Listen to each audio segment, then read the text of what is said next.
मसीह में आप सबको सलाम। डेली बाइबल के साथ फैसल आपकी खिदमत में हाजिर है। इमसाल उसका पहला बाब।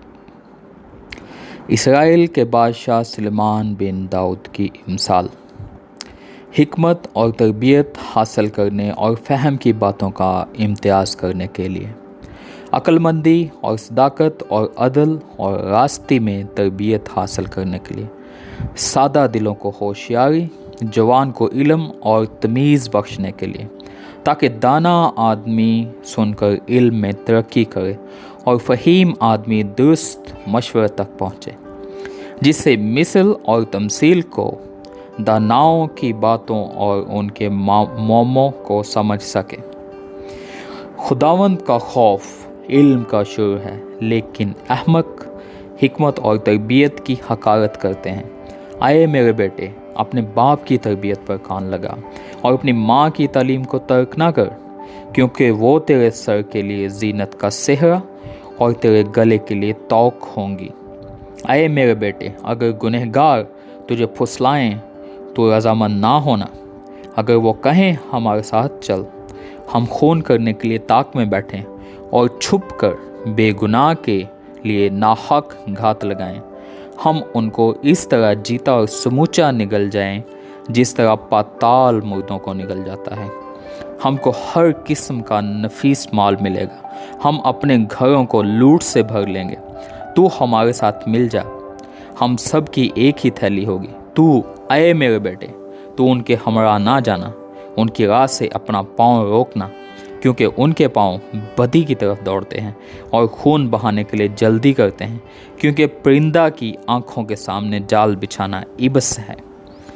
और ये लोग तो अपना ही खून करने के लिए ताक में बैठते हैं और छुपकर अपनी ही जान की घात लगाते हैं। नफ़ा के लालची की राहें ऐसी ही हैं, ऐसा नफ़ा उसकी जान लेकर ही छोड़ता है।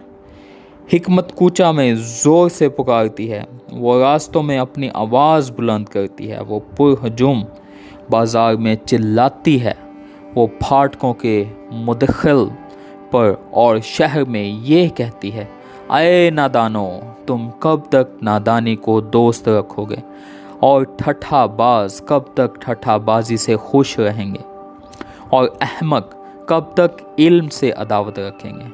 तुम मेरी मलामत को सुनकर बाज आओ, देखो मैं अपनी रूह तुम पर उंडेलूंगी, मैं तुमको अपनी बातें बताऊंगी। क्योंकि मैंने बुलाया और तुमने इनकार किया, मैंने हाथ फैलाया और किसी ने ख्याल ना किया, बल्कि तुमने मेरी तमाम मशवरत को नाचीज़ जाना और मेरी मलामत की बेकदरी की। इसलिए मैं भी तुम्हारी मुसीबत के दिन हंसूंगी, और जब तुम पर दहशत छा जाएगी तो ठट्ठा मारूंगी। यानी जब दहशत तूफ़ान की तरह आ पड़ेगी और आफत बगोले की तरह तुमको आ लेगी, जब मुसीबत और जानकनी तुम पर टूट पड़ेगी, तब वो मुझे पुकारेंगे लेकिन मैं जवाब ना दूंगी, और दिलो जान से मुझे ढूंढेंगे पर ना पाएंगे, इसलिए कि उन्होंने इल्म से अदावत रखी और खुदावंद के खौफ को इख्तियार ना किया। उन्होंने मेरी तमाम मशवरत की बेकदर की और मेरी मलामत को हकीर जाना।